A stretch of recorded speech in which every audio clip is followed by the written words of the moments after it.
our second session, Learnings and Challenges Towards the Implementation of MSP in the European Union. That's our second topic today. It'll be a nice forerunner for the topics tomorrow, which, as Felix talked about, the next generation, 2030 and beyond, and then also looking at the all-important topic of renewables. So renewable energy when it comes to MSP, marine protected areas, that's another interesting topic for tomorrow as well.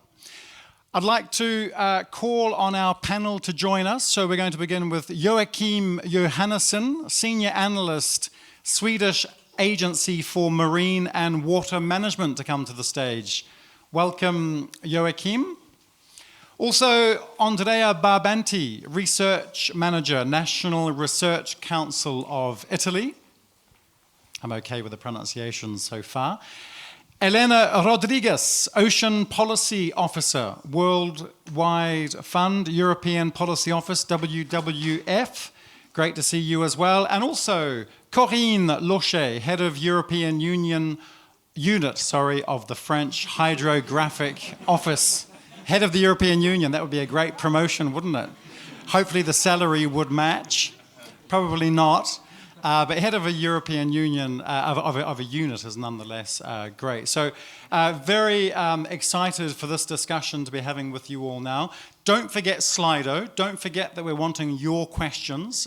So do pose those questions. As you saw, it's a bit of a ranking system. So as you like, the questions go up. And we've worked out now that we can actually pin the question to the top, just so that it stays at the top when I'm asking the question. We also thought it could be quite nice, just in terms of interaction, and because this is the first time we're in person as well in such a long time. If there's anybody in the room who would like to ask their question, to put a face to their question, we also can bring a microphone to you. So that could also be an option. I know sometimes Slido's not always easy. Technically typing it in. So if anybody does want to ask their question with a microphone, don't hesitate, just raise your hand, that works as well. The other thing, yes, it's very warm. Climate change is probably one of the topics we're going to be talking about. It is very warm. I think Elena may be touching on that topic today. It's very timely. It is warm. We've actually opened up the doors at the back of the room. So normally the higher you go, the hotter it is. But I think on this occasion, the higher you go, so further back, it'll be a little bit cooler. Am I right? Do we have a show of hands that it's a little bit cooler at the top? Chris, at least we have one hand? Yeah, a little bit cooler. But don't hesitate to move around if you are feeling the extreme heat. And we have water as well. Somebody, if you want to grab my water, I haven't even opened it, feel free as well. Let's launch straight into our discussion then, which is, as you can see on the screen, learnings and challenges. And the very first question we wanted to ask of the panel, it's the same question for all of you, in fact. And it's really talking about the greatest challenge. The greatest challenge that you have seen when it comes to the MSP process. To date, of course, we heard before in the session this morning, it's a work in progress, but we are talking about learnings and we're talking about challenges. It's important we're not just talking about achievements. I wonder if we can maybe begin with Andrea on this question. What do you consider to be the greatest challenge when it comes to the implementation of MSP? Thank you, Seamus, for the question. And I think the greatest challenge that we faced and are facing during the process is how to manage the complexity and the multidimensional scale of this MSP process. From spatial scale to temporal scale to the different disciplines involved, the governance system, the different responsibilities, the different cultures of the communities that are involved in the process. This is really a challenge to accomplish with this complexity.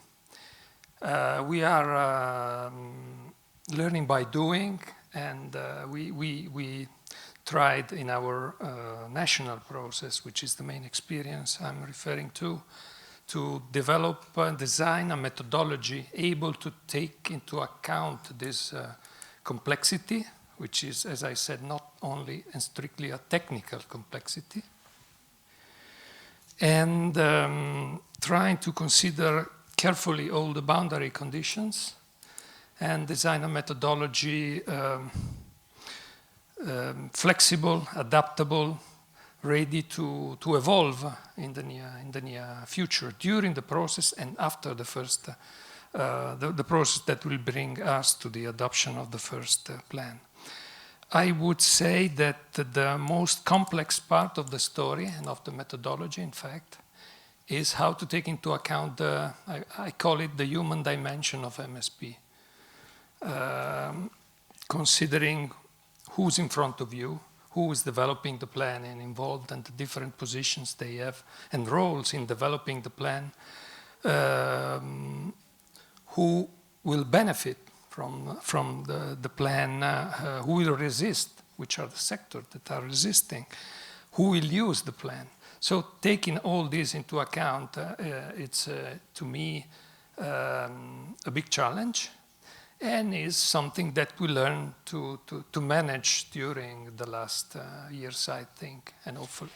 Are you actually making inroads when it comes to dealing with that complexity? Do you feel optimistic that you're making the right steps, that there's enough progress on that question? I always feel optimistic. That's always a good start. In this case, no, I see a lot of progresses. In fact, I recognize, and we all are sharing this view that it's a long process. It needs patience, it needs to be determined along the process, and to use a kind of, if I can say, a wisdom in, kind of anticipating and moving along this process with a great respect of your counterpart, but knowing quite well where you have to go and how to go there. Yeah, and we often say that 50% of the battle is actually in acknowledging that things are complex. And that, perhaps we have to be patient, and we have to work hard and work together. Does anybody else on the panel want to just add something on this topic of the complexity of things, the challenge of the complexity, the expertise? We talked, in the session before, we also talked about this as something we're learning about, how we can work together and have cooperation. Joachim, perhaps?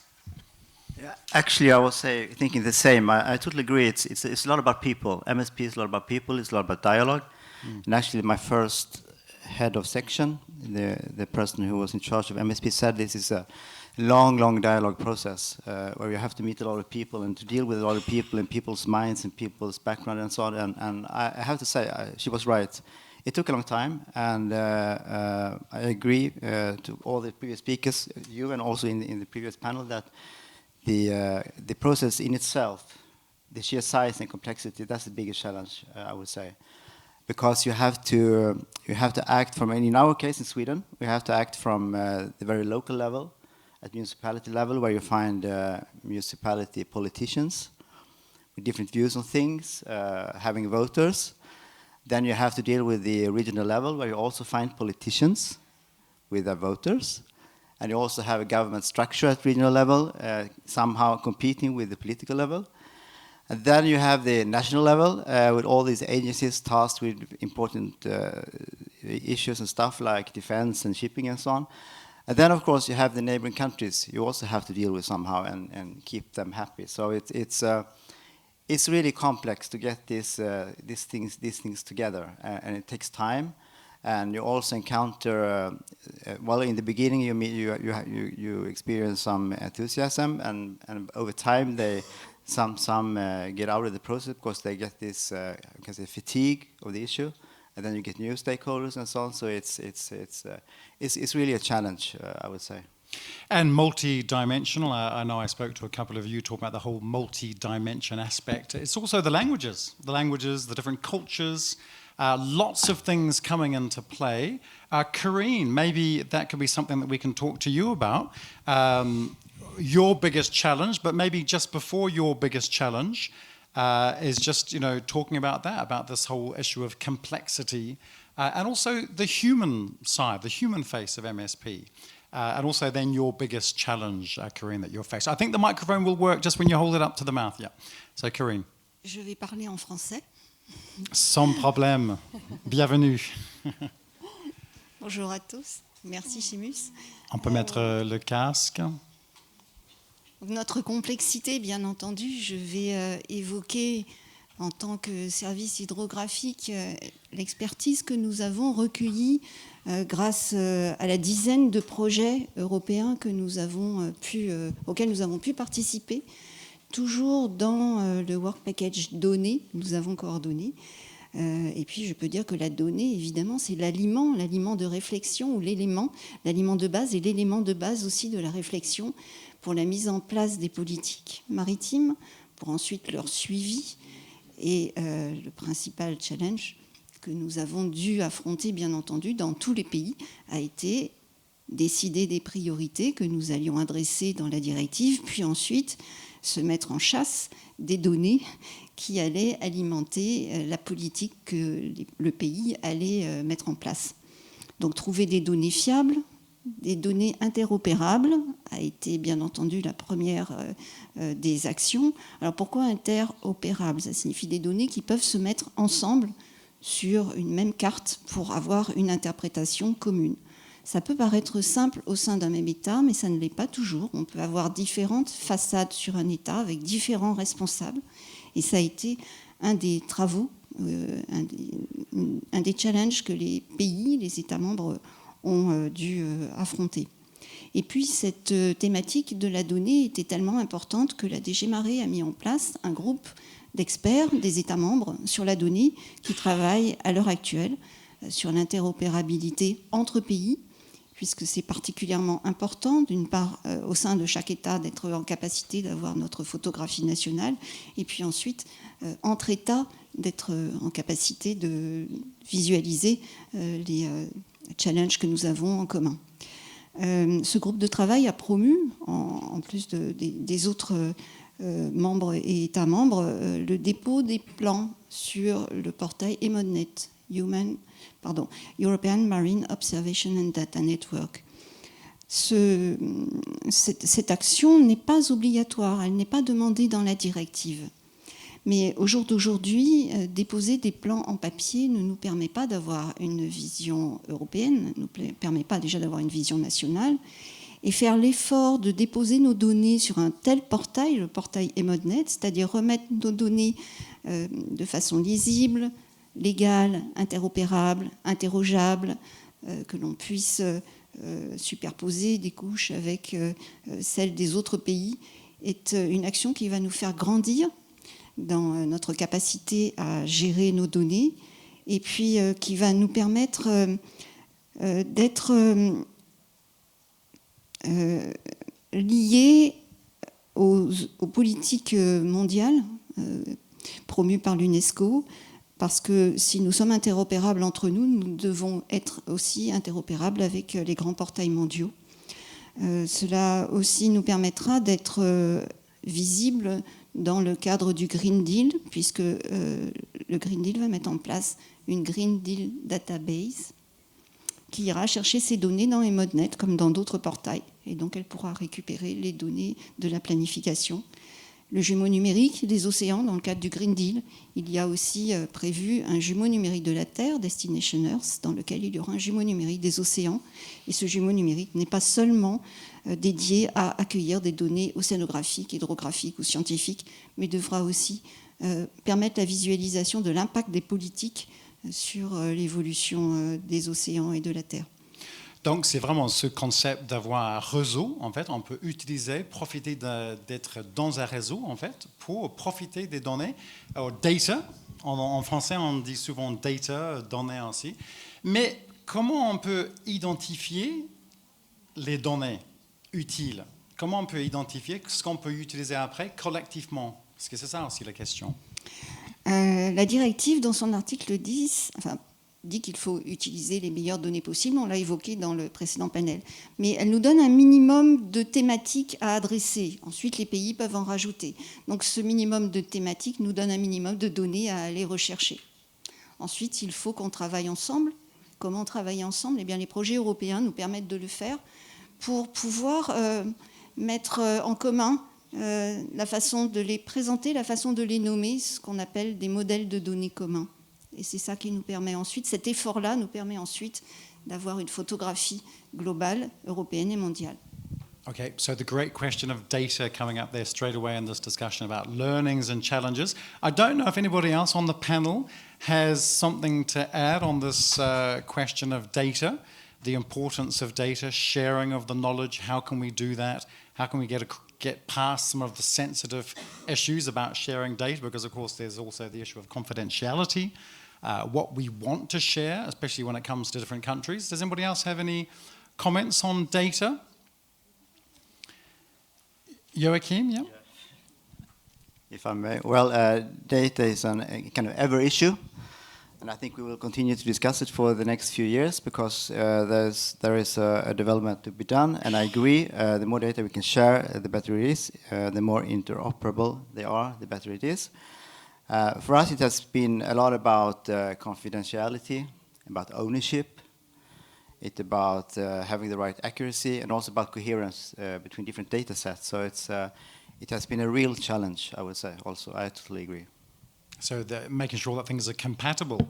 Actually, we talk about computers talking to each other. The computer language is just making sure that we do have that language of cooperation. Elena, your biggest challenge. I know we talked about things being very warm, but you know, for WWF, when you think of your biggest challenge, when you look at this whole dossier of MSP. Thank you for having me. I think the key word for this session really is implementation, because we see that there's 2 points in the implementation of maritime spatial planning in the EU. On one side, you have member states that are yet to deliver their MSPs. And on the other side, you have plans that are not at the same level of an ecosystem-based approach to maritime spatial planning. So there's a diverse interpretation of what EBA means, and what the WWF assessments are showing is that nature has not been a priority when planning maritime activities. We do take into consideration the economic objectives, the accelerated blue economy, renewable energy.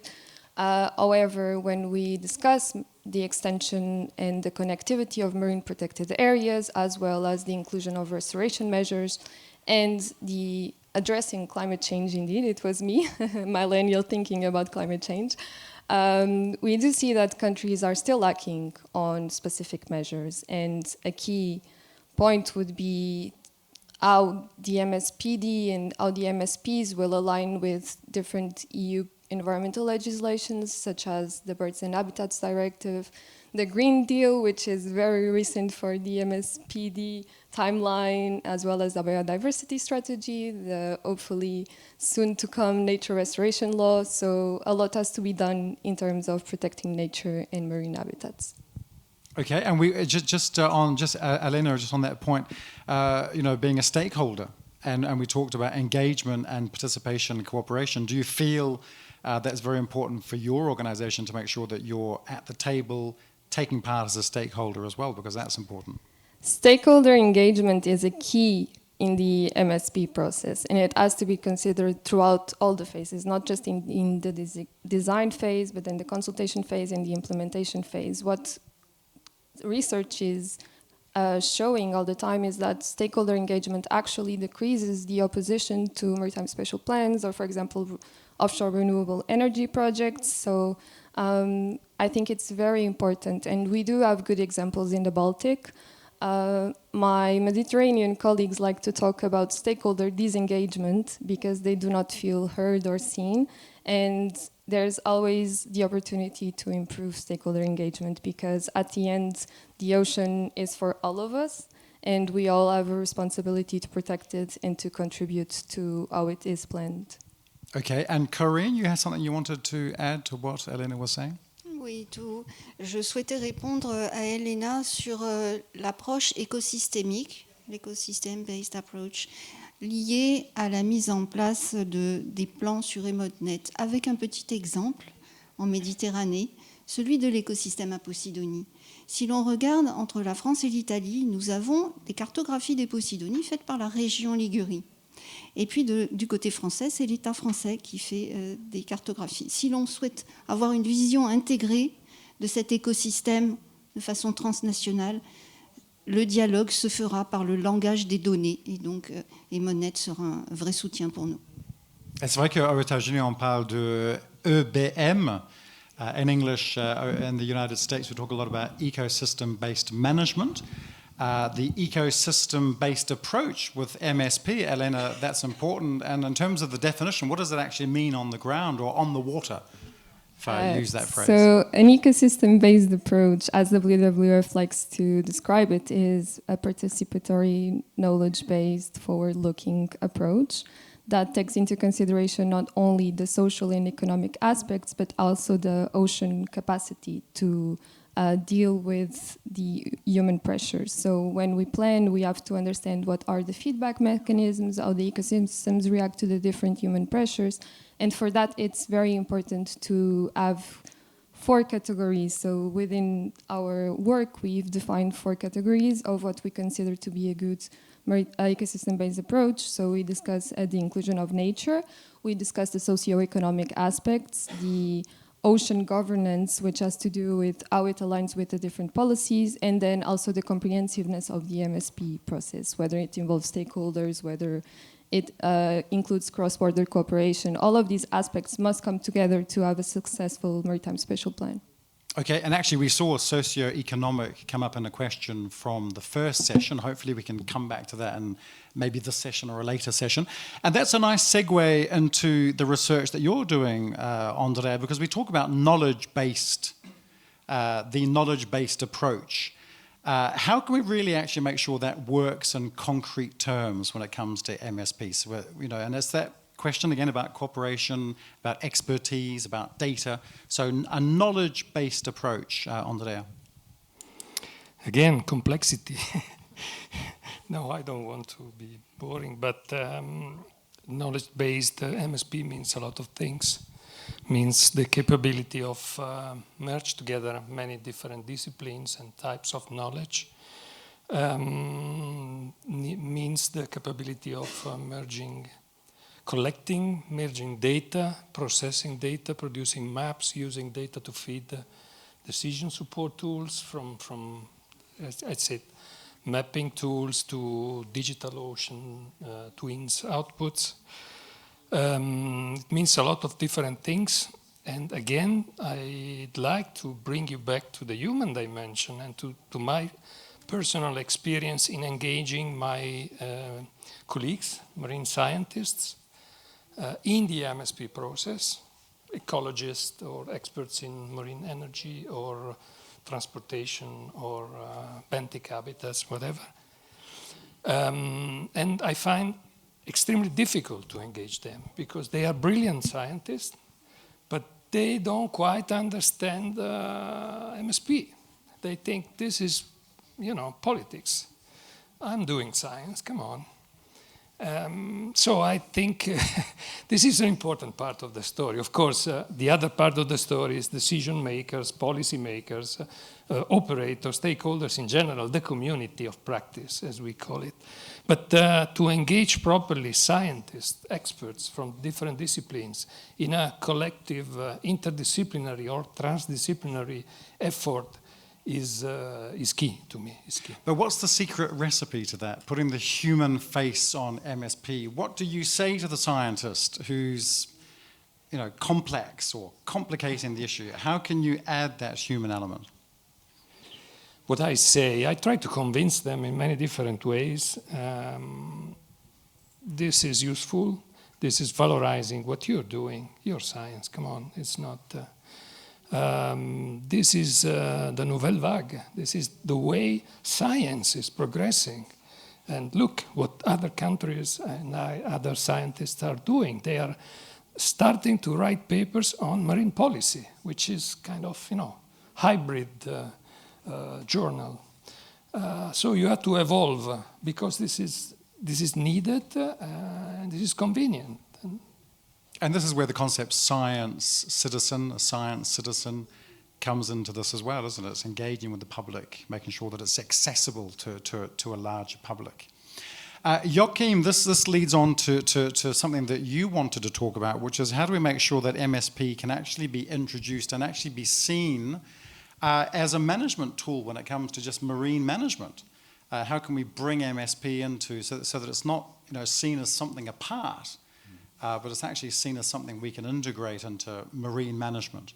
Yes, it was actually discussed also in the previous panel when we discussed when we heard the discussion on the MFSD and MSP, and of course there you have these two parts of this governance and management structure called marine management. So yes, it has been a challenge to try to introduce MSP into this big complex of already existing structures, and we have been forced to argue for the usefulness and the benefits of MSP, which of course it's bringing the holistic perspective, bringing in the cross-sectoral aspects, also bringing in the future, also bringing even more spatial aspects, and by that gaining trust. And I often say that MSP is like it's before we heard about the ecosystem-based approach, and there is a tendency to see that the MSP is equals EBA, and MSP should solve everything linked to EBA, but it does not. MSP is just one block in this big building contributing to the EBA, I would say. And what MSP does is that it actually boosts the marine management. It's boosting the marine management, making it better, even better. And also MSP brings brings forward platforms of cooperation that we didn't have before. And that's something new, and that's also something that you can have as an argument when you meet. I've been to meetings, for example, with people from the transport sector, and the first thing they say is that, well, we have UNCLOS, innocent passage, and well, the meeting is over. And then, of course, you have to have good arguments. Why should they be involved? Now they will be involved because we have this huge interest for offshore wind, so they will be interested, I'm sure of that. But before it was really difficult, I would say. Yeah. So education, that's going to be a topic Yes. for tomorrow as well, education, etc. But that'll be very important, making sure that people are informed and they know what's going on, they can take part. Elena, also for you, it's the lessons we're learning. What is the advice? If you're talking to people looking at MSP in the future from your experience, or you're in Portugal, what do you say? What do you say is top of the list when it comes to the advice? What we need to focus on, and linking together all of these different points. I think the MSP Directive actually very cheekily has addressed this problem already when they mentioned, for example, the adaptive capacity of the plans and the idea that we need to improve as data exists and more assessments come forward, and we try to understand the cumulative impacts of the different maritime sectors on the marine ecosystems, as well as the consideration for climate change, our ecosystems changing, our oceans warming, and its impacts on, for example, mammal corridors, the blue corridors, Posidonia, seagrass. All these things come together, and we have to look into the future and think what can be improved. And I wouldn't be a WWF representative if I didn't say nature. So I do think the future plans need to take into better consideration restoration and actually deliver on the 30 by 30 target of having at least 30% of EU waters protected, within which 10% needs to be strictly protected. Okay, and we'll drill down into that very question tomorrow in another session, but it's good to have a little taster of that. Corinne, the advice that you would give when it comes to what we can improve. Comment on peut améliorer, quel domaine, quel thème, qu'est-ce qu'on peut traiter pour être sûr que c'est mieux pour l'avenir quand on regarde nos projets, nos plans pour l'avenir. Il y a un sujet que nous pourrions peut-être traiter plus fort, c'est la sécurité maritime, la sécurité de la navigation. C'est quelque chose, bien entendu, qui est examiné au fur et à mesure de la mise en place des plans par les autorités qui en sont chargées, certainement, mais ça n'est pas quelque chose qui est pris en considération par les usagers, les utilisateurs de la mer. Or, la sécurité de la navigation, bien sûr, qui est l'ADN des services hydrographiques, est importante pour la sécurité des personnes, la sécurité des biens, mais ô combien pour la protection et la préservation de l'environnement. Dans cette région Bretagne, meurtrie par les marées noires, on sait très bien qu'il est vraiment nécessaire de prendre en compte la sécurité de la navigation.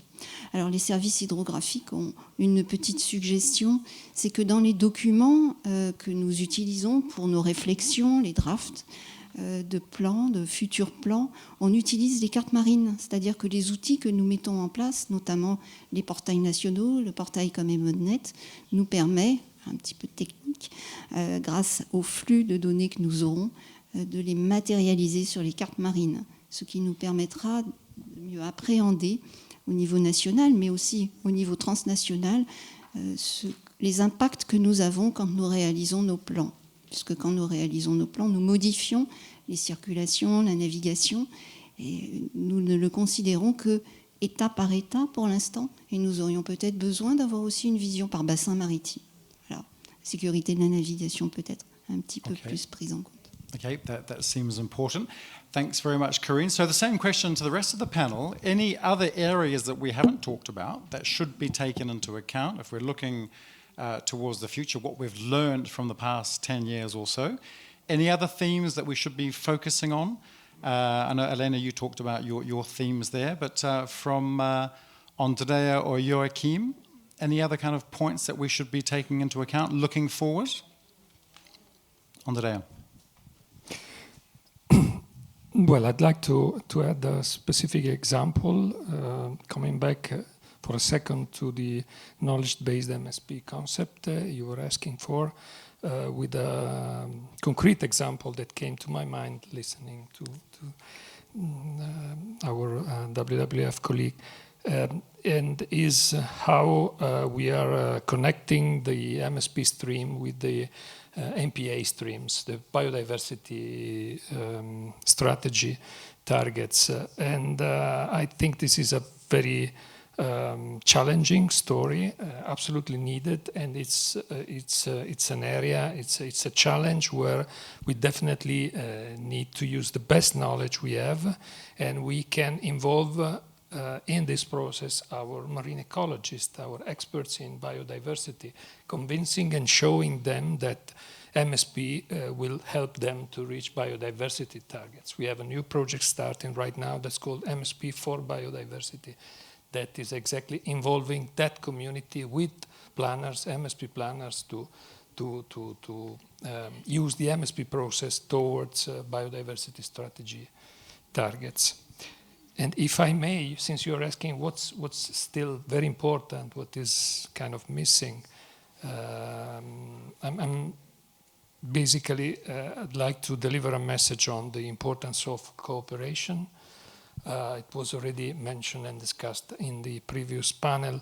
I'd like to stress the importance of not just simply discussing about cooperation in different forms to different projects through the formal process that Article 12, 11 and 12 of the directive are foreseen, are asking for, but to trying to build concrete and well-structured roadmaps and processes through at sea basin level, through which those cooperation can be fruitful. And the example is in front of us, is the Baltic Sea example, where they already developed these roadmaps.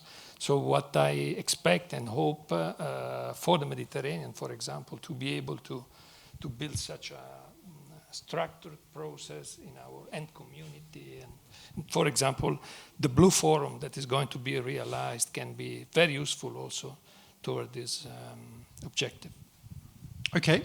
We'll have questions from Slido in just a moment. Hopefully Chris is downloading those into the system. Hopefully there's lots of questions for our panel, lots of different points there.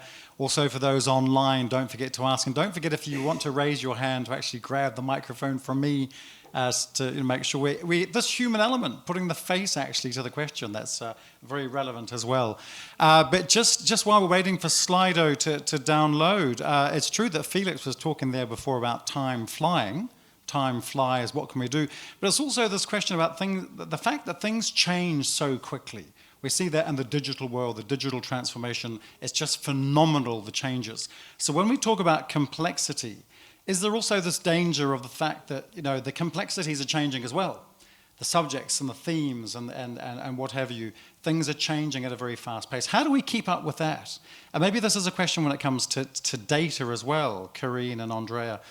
This is also a question, you know, just fast changing times. I don't know if either of you can just respond to that point, what your thoughts are on that, just as we wait for our questions from the public. Corinne? Je ne suis pas sûre d'avoir la réponse, mais le fait de bâtir ce rêve qui est le jumeau numérique des océans est une partie de la réponse. Okay. For instance, it's a dream. Okay, so and we also talked there about social media, didn't we, this morning, and public engagement. Actually, you know, keeping up with the times, making sure that we're following things closely. Andrea or Joachim or Elena? How to manage this complexity? You have to run fast. You have to have a structure in place, being able to manage complexity.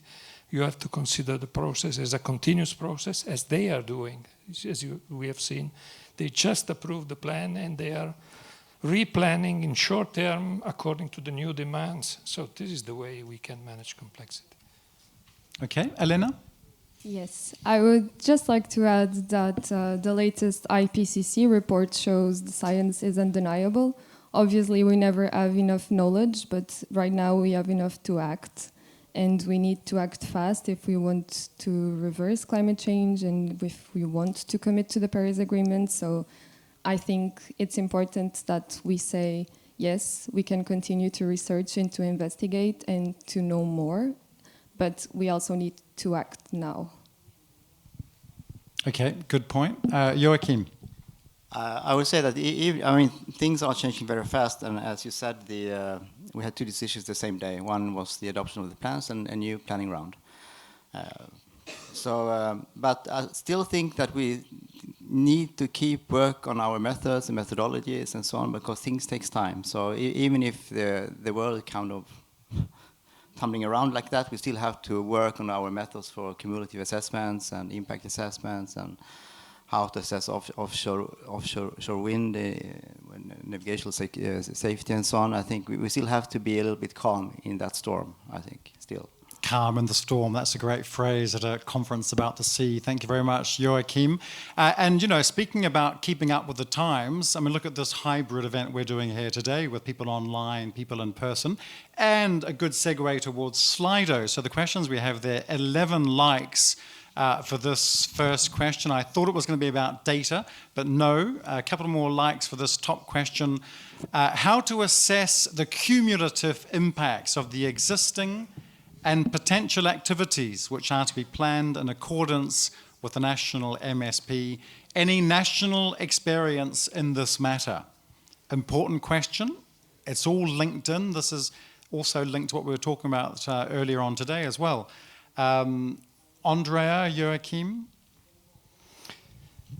On cumulative impacts, well, it is quite obvious that an analysis of cumulative impacts is an essential part to me of an EBA approach and methodology.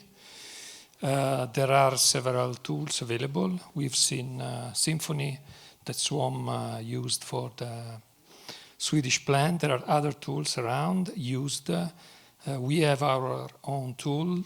Most of the tools are based on the same conceptual approach developed by Ben Halpern in the States. They are continuously evolving. To me, they are very useful. I see those tools not very often operationally used in the framework of formal MSP processes, which is a pity. But I think that in the next steps, it will be the case. This will be our case. I'd like to be at the same time pragmatic in a sense that those tools will not provide all answers and that there are specific pressures or targets that require more analytical tools, for example, wind farms effect or underwater noise effects from impulsive or continuous sources. So for those cumulative impacts or effects, if you want, we need more specific tools that are available. So maybe the problem is not that the tools are not available, but they are not used in support to the decision making. Maybe they produce an excellent paper on a great journal, for example. Okay. And Sweden, when we talk about existing potential activities, when we talk about... Can I just ask a question? Sorry, Elena, yes, Yes, of I course. just wanted to follow. How do you measure then the cross-border cumulative impacts? Do you take a regional approach or is it just a national approach? Well, the experience we have on the tools that we developed and are using, we try to use them as much as possible in a transboundary context, for example, the Adriatic-Ionian region, but other areas that we've been able to test and develop thanks to the different EU projects we were involved in. So the transboundary nature of the simulation of the evaluation is quite, say, straightforward, but at the end you have to consider that the results of these assessments maybe will need to be used in your national plan, taking into account properly these transboundary effects. It's absolutely feasible. I think maybe this is what the Swedish colleague did with the symphony. Moving to a different place. Sweden, yes. Yes, Sweden, yes. We talked about Symphony, which is one of these tools, and I agree we need a combination of tools. Symphony and the likes is not enough. I also think we have to go cross-border because mostly these tools are used from a national perspective. It's extremely difficult and politically sensitive to go across borders, but I think we need to do it, and I think we should try at sea basin level to do cumulative impact assessments for all this offshore wind exploitation.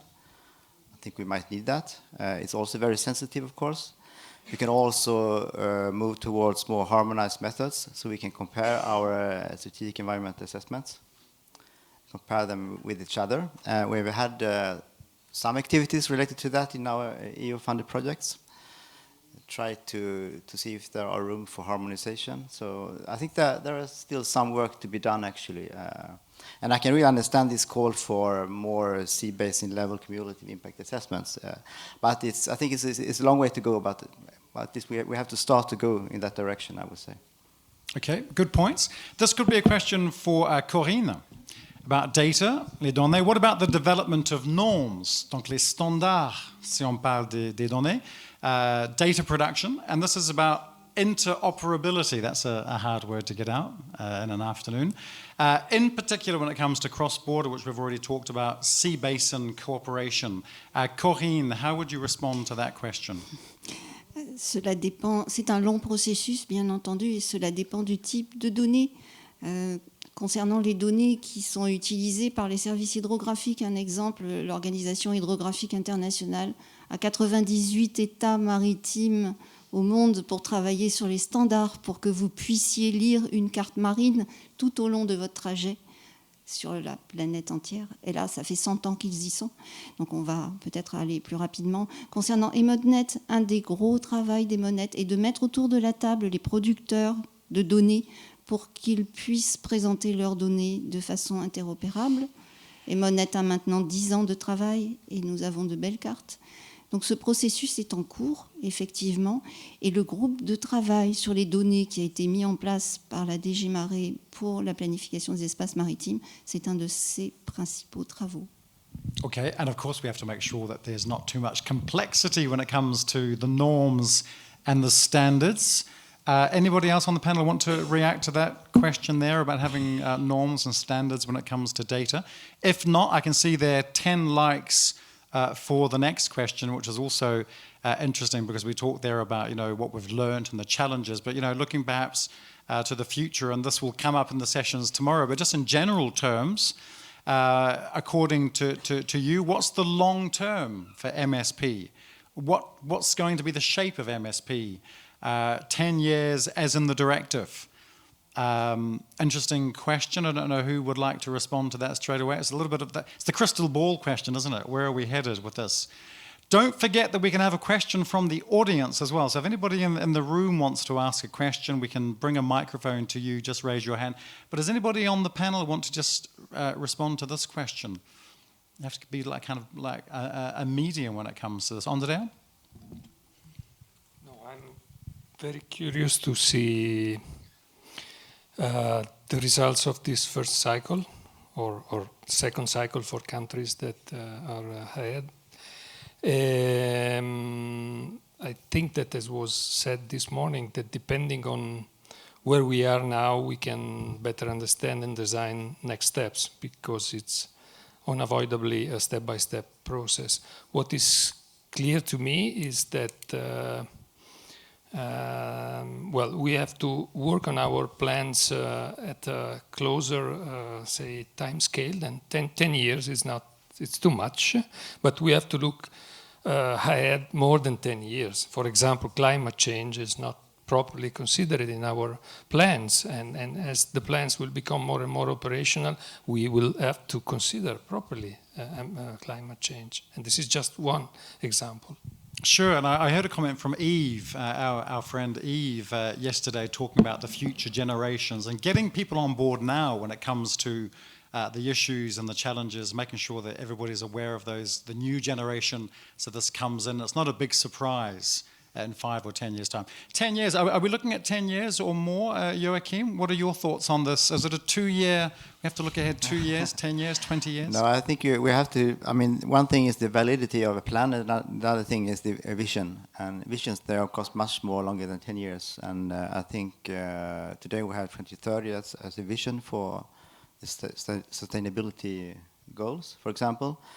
Then we hear about 2050, and I think in the Netherlands they talked about 2070 or so. So it depends, but you have to separate the validity of a plan and the vision that it encompasses. So I think I also think that 10 years right now seems quite long, considering what has happened the last years, last few years. So I think there will be a lot of revisions of plans, but we still can have visions for 2050.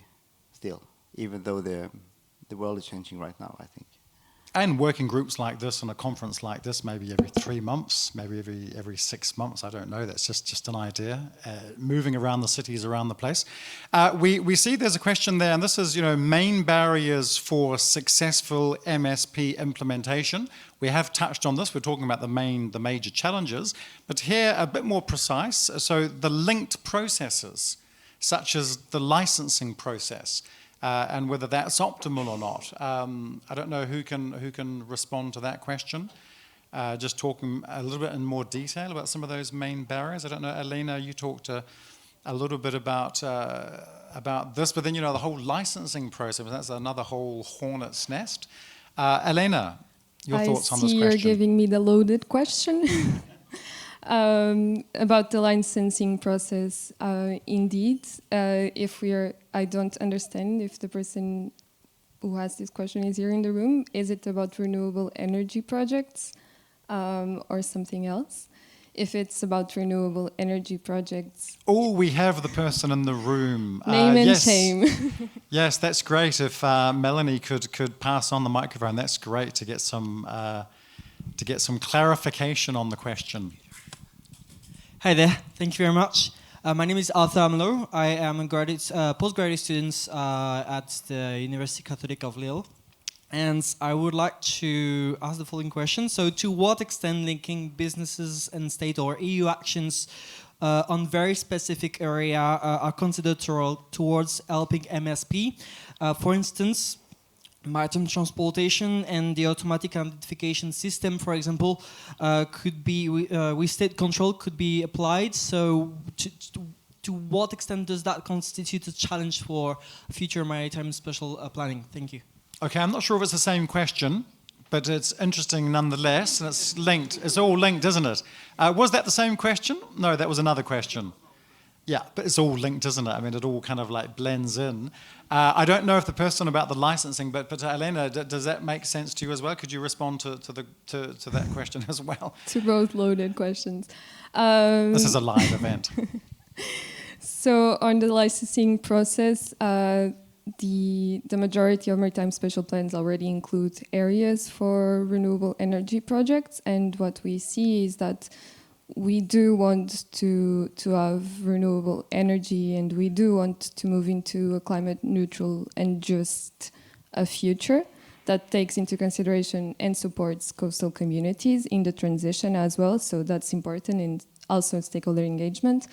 On the licensing process for renewable energy, I would defer to Christina, who's also in the audience, and I know she will be speaking at the panel tomorrow. We are part of the Ocean Coalition for Offshore Renewable Energy, and the issue of permitting has been extensively explored in the group, so I think that panel would be able to answer the question much better. So we can drill down more into that question in the panel tomorrow. We can't reveal everything, can we? We can't cover everything in just one session, but it's good to have these little tasters. And it's actually also very good to see where the conversation naturally goes, the direction naturally how the conversation develops.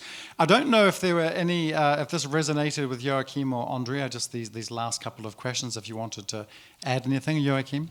Well, I think yes, I can speak for hours about the linkages between licensing and plans. Well, firstly, it depends on the national system, how you link them. And the systems are quite different from each other. And I would say there are probably some more successful systems and some rather not so successful. And currently the Swedish system is under scrutiny because we have problems linking the MSP and the licensing. So there's a lot of assignments going on, a lot of investigation and analysis being done, and there might also be some legislative changes over time, although that's something we don't know, so it is complicated. Then, of course, when it comes to another general barrier with MSPs is that if you've had a very long process elaborating the plan, like in our case, we had almost 10 years in total, depending how you count, then of course you might have some problem with accuracy. And of course when you have a case with a license and then you have a plan that is, well, based on information that is quite old, then it's not so accurate. And then of course it's a barrier for implementation of the plan. And even the plan might even be ignored in the worst case. So that's another issue. So that's why I like these more faster processes where you also get accurate plans that actually be implemented. Yep. So we've got to keep on our toes and keep clear-minded. And you say, complicated, complex. I wouldn't like to be in your shoes dealing with all of this. I can imagine it's a tough job. 9 likes for the next question. A little bit long. I'll read it through. Any reflection from the panel on the differences in sectoral objectives and how that affects or limits integration during decision-making and trade-offs? Interesting term. The process becomes political, and normally government departments, example fisheries, aquaculture, offshore wind, tend to dominate the process. Any reflection? It's not a specific question, but does that resonate with anybody on the panel? What comes to mind when we're looking at that kind of question? Maybe we could go, Corinne? No, it's so broad as well.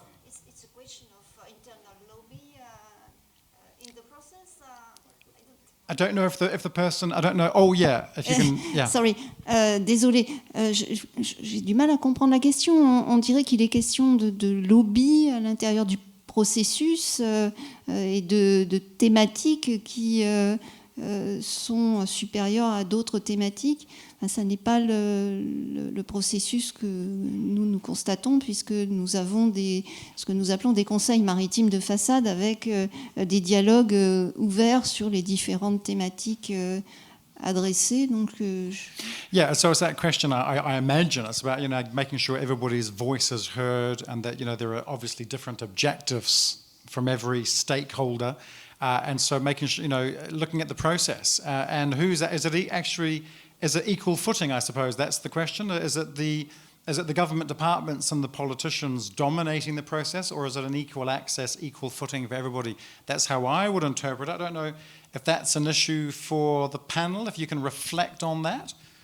And I can imagine in a lot of countries, there is a big effort to make sure that the process is not dominated and that it's actually really equal voices. I can imagine that to be the case. But can we guarantee that? I mean, do we have monitoring systems in place to make sure that, that there's not just one voice dominating the process?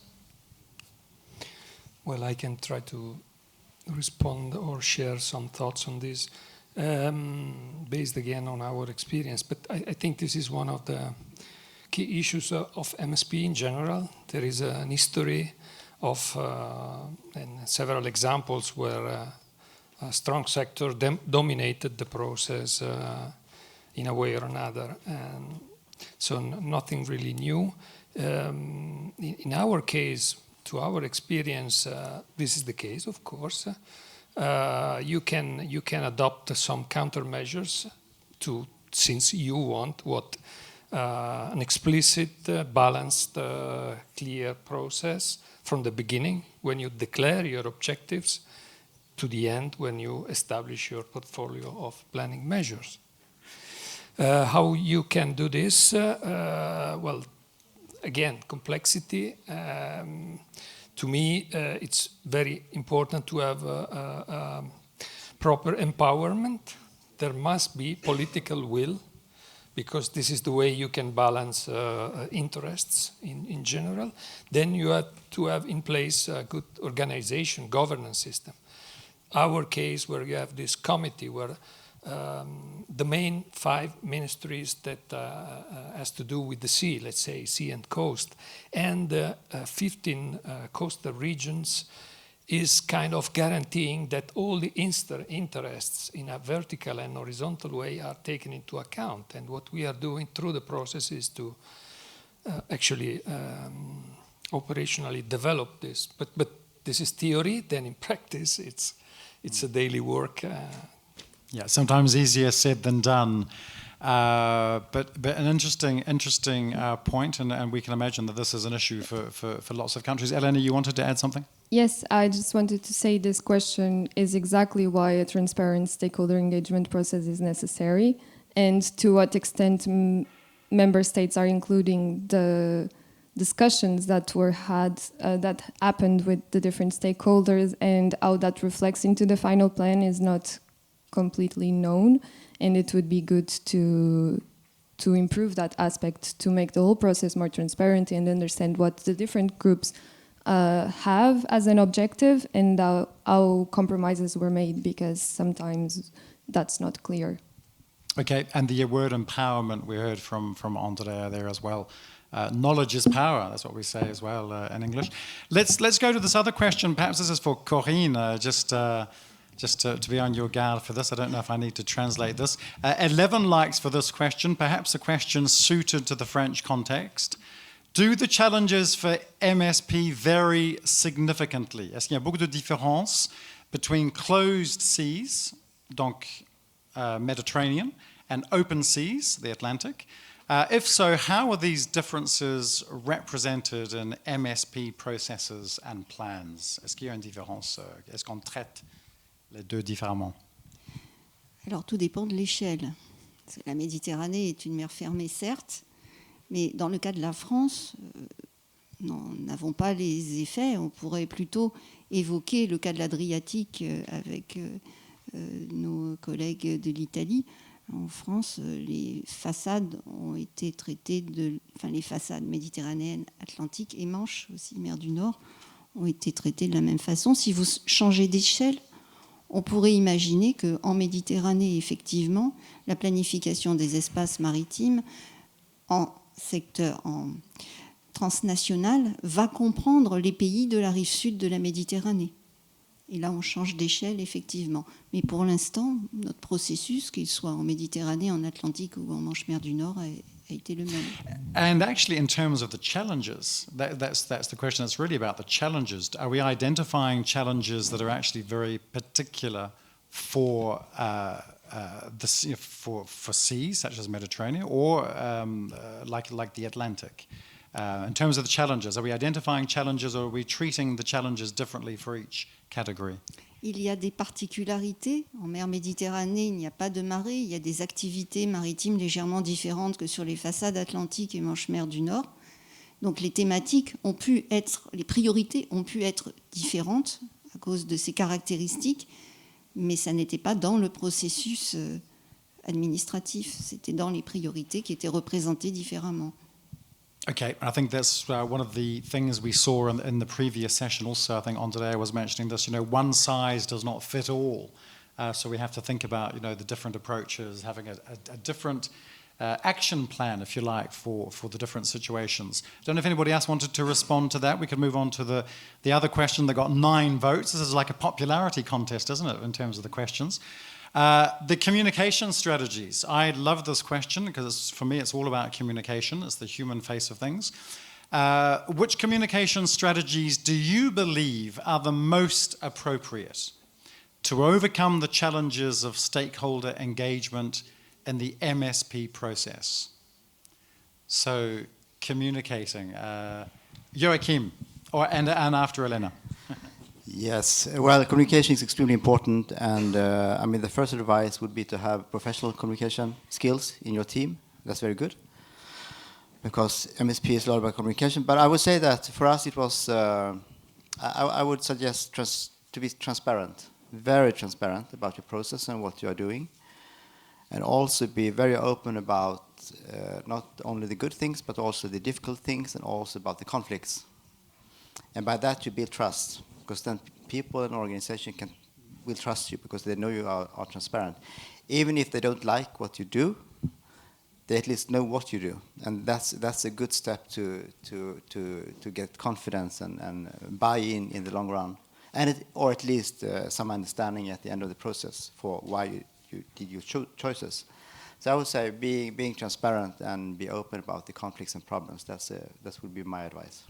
And being able to communicate effectively, I can imagine, when we disagree, when we have different approaches, actually having the capacity to communicate why we think differently.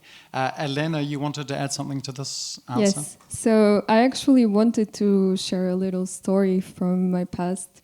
When I was a student, I did fieldwork with UNEP, UN Environment, and we were mapping seagrass ecosystems in West Africa. And it was a very interesting project because we were focusing on a marine protected area, but as soon as 2 days into the technical field trip, we realized that we were communicating about things they don't have in their traditional language. So there's no translation, for example, for climate change in Wolof. So we were communicating concepts that they didn't understand. And while working for WWF, also I have a lot of my communication colleagues saying, oh, but people don't understand maritime spatial planning. Why are you tweeting about this? You have to say things differently. You have to say sustainably managing Europe's seas, or terms as blue economy. We need to deconstruct them so they are more reachable for the general audience. And I think that's a key message that us as a group also have to think about. Okay, Karine, also something to add to this? Juste pour ajouter que pour communiquer, il faut des outils. Et donc avoir un portail qui montre les plans, c'est aussi un outil de communication. Ouais, c'est numérique. Ouais, c'est important. In the communication training we give as well, and perhaps this is relevant for MSP and for maritime and things academic and scientific. It's the overuse of acronyms. I battle all the time in conferences to get people to stop using acronyms, especially when it's really in-house acronyms, only used by about 30 or 40 people. And that's one of the things for me, and I know that message came across during the preparation for this conference, so that's great. Any other thoughts on this topic from anybody on the panel? We can see here also a question here. Is there a common understanding of what implementation of MSPs comprise? Is there a common understanding? And this comes back to the thing about complexity, to cooperation and cross-border. Do we need to have a common understanding across the board? What it means, the implementation of MSPs. Anybody want to respond to that question? Joachim leaning forward with diligence. You immediately think that, well, all countries, all member states, they have their own systems and there are different things to be implemented and so on, and we have different traditions, different ways of doing things, but being in all these conferences for the last 10 years, discussing this and discussing the challenges and the lessons learned and so on, I see that we have the same experience. So actually, I I think we are quite close to each other anyway when it comes to implementation as well, even though our systems are quite different. So I think there might be a kind of common understanding of implementation. Common understanding amongst the panelists? Do we all agree on most of these points? Andrea? I hope so. At least I have my understanding of implementation, which I think it's common now. Joking, and I very much agree with Joachim. We have a common understanding, I think, most probably. What we don't have is a common monitoring framework for the MSP, since our plans are quite different in their conception, in their scopes, in their level of development, in their spatial scales, blah, blah, blah. And therefore we need monitoring frameworks that are adaptable or adapted to these different types of plans. And I think this is still ongoing, since the plans are new, or most of the plans are new. And I'm curious how those monitoring activities will be carried out, so to feed the implementation process, because this is essential, of course. And this comes back to the previous question about communication, communicating that we have a common understanding on what we're implementing, if that makes sense. I see we have about 5 minutes left. I don't want to pick on Corinne again with a question about data, but this can be a question for the entire panel. A long question. We can finish with this because it's interesting. Data is very important, the whole issue of sharing knowledge. And I think, in a nutshell, what this question is driving at is that, we can have an MSP language in one country, so we can talk about, we have the example there of aquaculture, so that it can mean something in one place and it can mean something slightly different elsewhere. So mapping for MSP cross-border without confusion, without making assumptions, I think that's a key word as well, not assuming we've understood what we've been told. Corinne, how would you answer that question? I think I summarized that correctly, did I? You've all read through the question? Oui, on peut résumer, il faut appeler un chat et non pas une souris.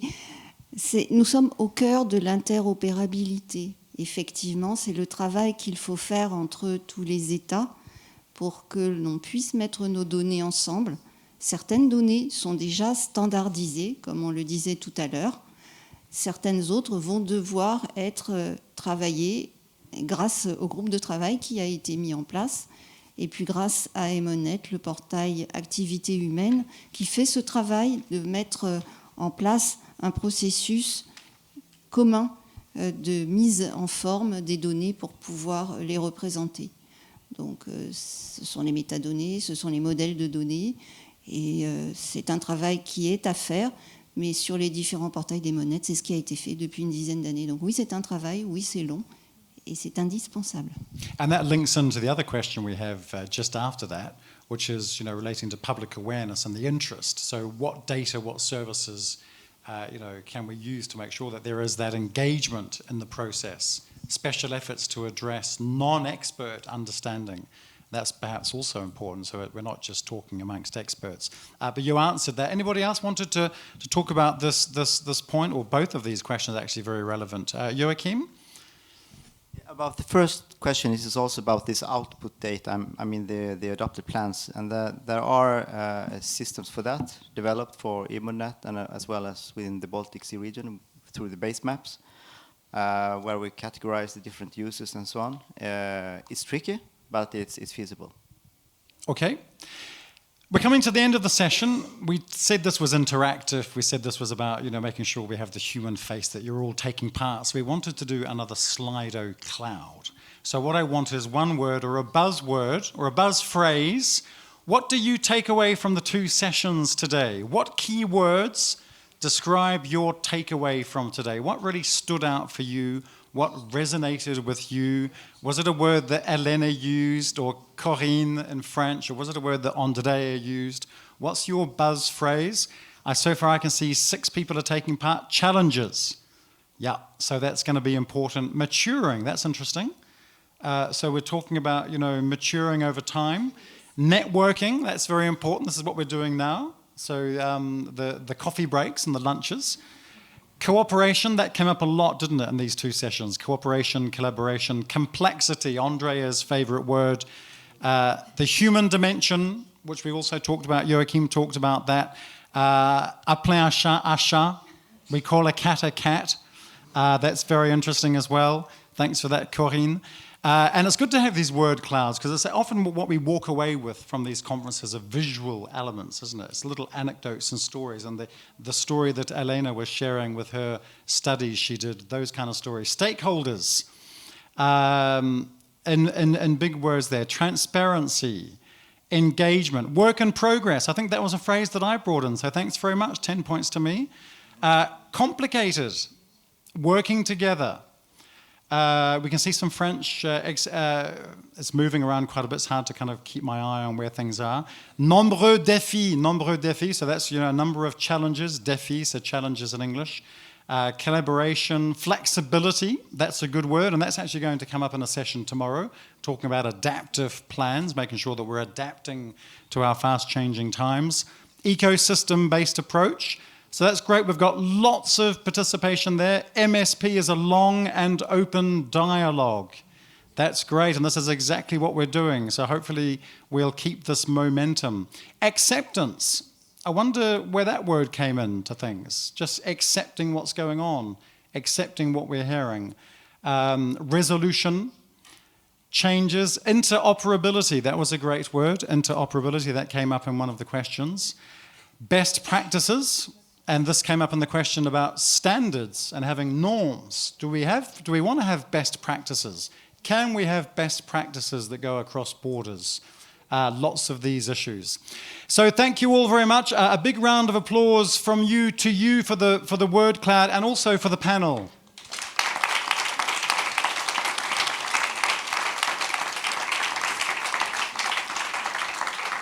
So thanks very much. Don't forget, this is just the beginning. We have day 2 tomorrow, so nice and early. So a nice strong cup of coffee in the morning. 2 great sessions, and of course we're talking about renewables. We're talking about marine protected areas. We're looking towards the future, so 2030 and beyond as well. Just a little reminder, don't forget to leave the headphones as you leave the room today. And don't forget, 6 o'clock tomorrow morning, the early morning swim.